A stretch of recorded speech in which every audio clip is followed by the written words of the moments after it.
You're watching Cayuga Bytes.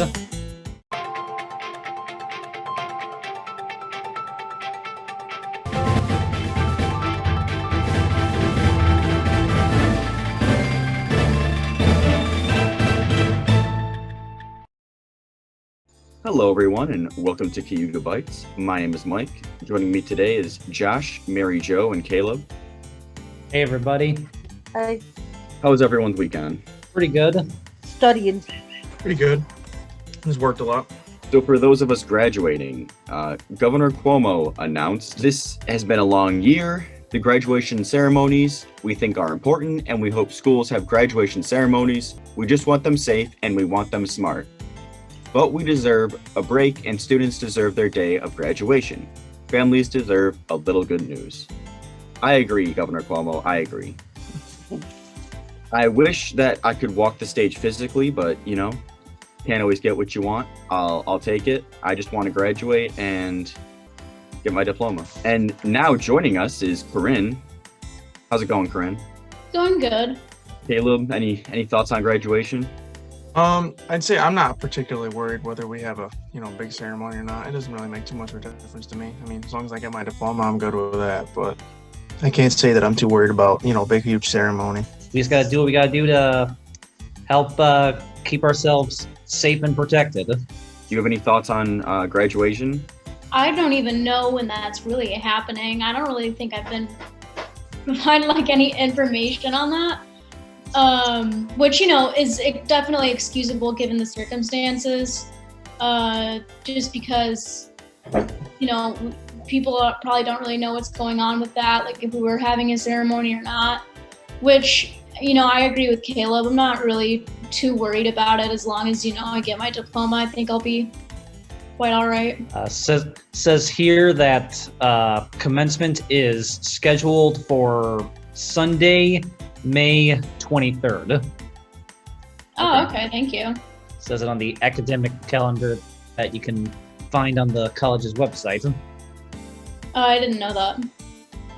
I pretty much live on my Cayuga email page, and I got the thing where they wanted us to order our cap and gown for graduation, and I've already taken care of that. But yeah, I haven't really gotten any information about the actual ceremony. But they did already tell us that they're gonna do it virtually. So that much I know. I mean, it's only April 20th. Hopefully we'll get some information next. I'm sure around finals week they'll start sending out some more info. I would assume. I don't know. I don't open emails from the college.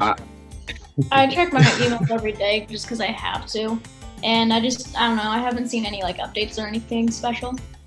I check mine every day, but I subscribe to so many different publications and so many Kohl's and Snag a Job and you know what I mean. I get way too many emails to open every one, as Caleb said. But I try, especially the ones from the college, because I figure they're important, But I hadn't seen that one that said May 23rd. So thank you, Josh. Now I know to take work off for that day. So apply for a student government organization executive board position today. But you might be asking yourself, what is SGO? Student government serves as the governing body that represents the voice of the students. SGO works with students to address suggestions and concerns and serves as a liaison to campus administration. Available positions include president, vice president, treasurer, secretary, and student trustee.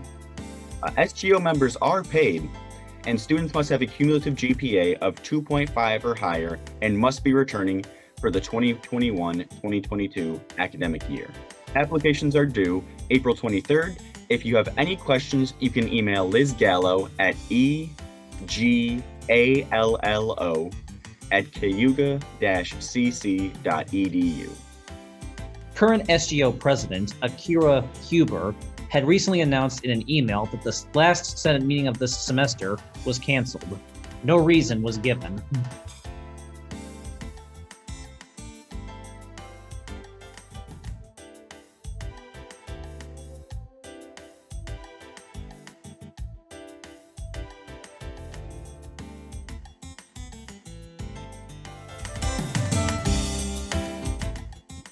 So Friday I had the pleasure to go down to Falcon Park and watch the Cayuga Spartans play. They played Erie Community College, and they pretty much ran them into the ground. 6-0. The entire first half, Erie barely carried the ball over half. Will Leary, the captain, he had 3 goals in the game, 2 on penalties and 1 on it was off a corner. And then Abdias Pac Perez, he had 2 goals, but one of which being almost from half, and the other one was, I believe, off a corner. The Cayuga goalie played well. I mean, he only faced 3 shots, I believe. Yeah, 3.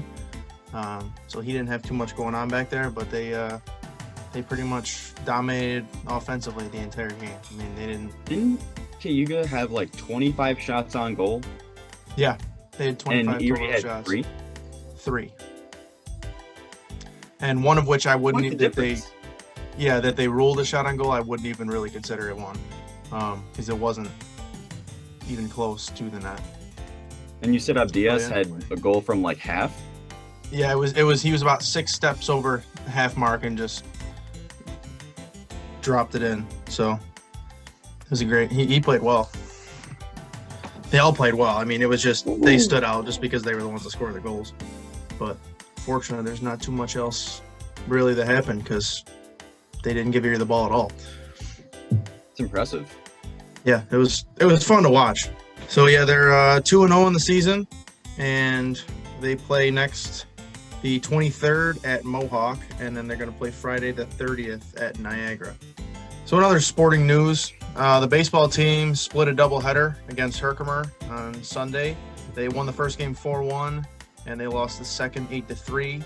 So they improved to 9-13 on the season. I mean, it's not the season that they were looking for as far as record, but they're doing better than they were in the beginning. They've only improved because they started out with a couple losses in a row. So it's, improvement's really what matters. Softball, they swept a doubleheader, winning both games against Finger Lakes on April 14th.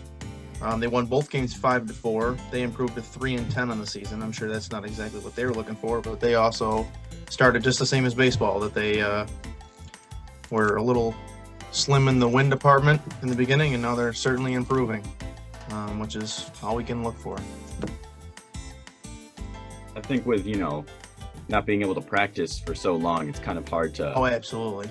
get the team together chemistry-wise and Yeah. talent-wise. And so the slow start was maybe to be expected, but Absolutely. I mean, See- rightfully so, not being able to practice for multiple months and then having no idea what was going on even when they were allowed to practice.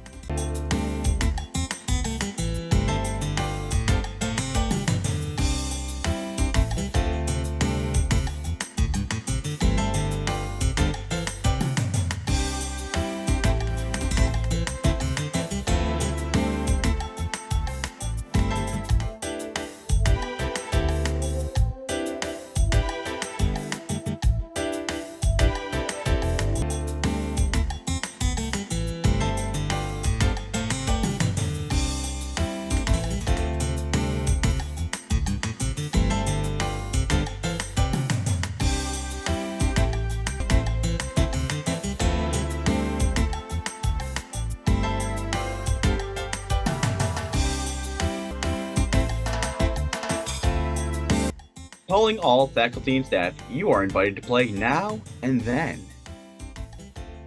Inspired by Mary Jo here at Cayuga Bytes, we're inviting all faculty and staff to send us a recent photo along with a photo from their past or childhood.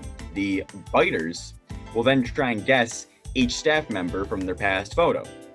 The results of whether the photo was accurately identified will be revealed in the following issue of the Collegian. It's the perfect way to help the students on campus identify key people on campus. Send your photos to cayugacollegian@gmail.com. Sounds like it'd be very fun. I'm looking forward to it. I think it'll be a lot of fun. I'm excited to see what people look like and how much they've changed. Thank you so much for watching Cayuga Bytes. Josh, as always, it is a pleasure. Sam, I'm so happy that you came. I would encourage you to come again next week. Did you have fun? Oh my gosh, yeah, I want to come every week now.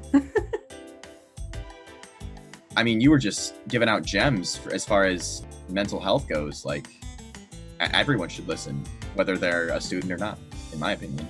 I appreciate that. Yeah, I like being here. I think this is great. This whole program is great. And hopefully more people come on.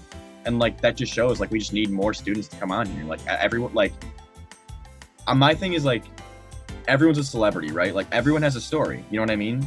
And I would love to hear people's stories. So come join us on the Collegian, whether you're in the Auburn campus or Fulton campus.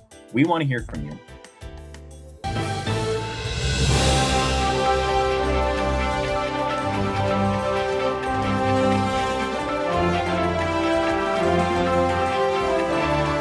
That's all I got, Mary.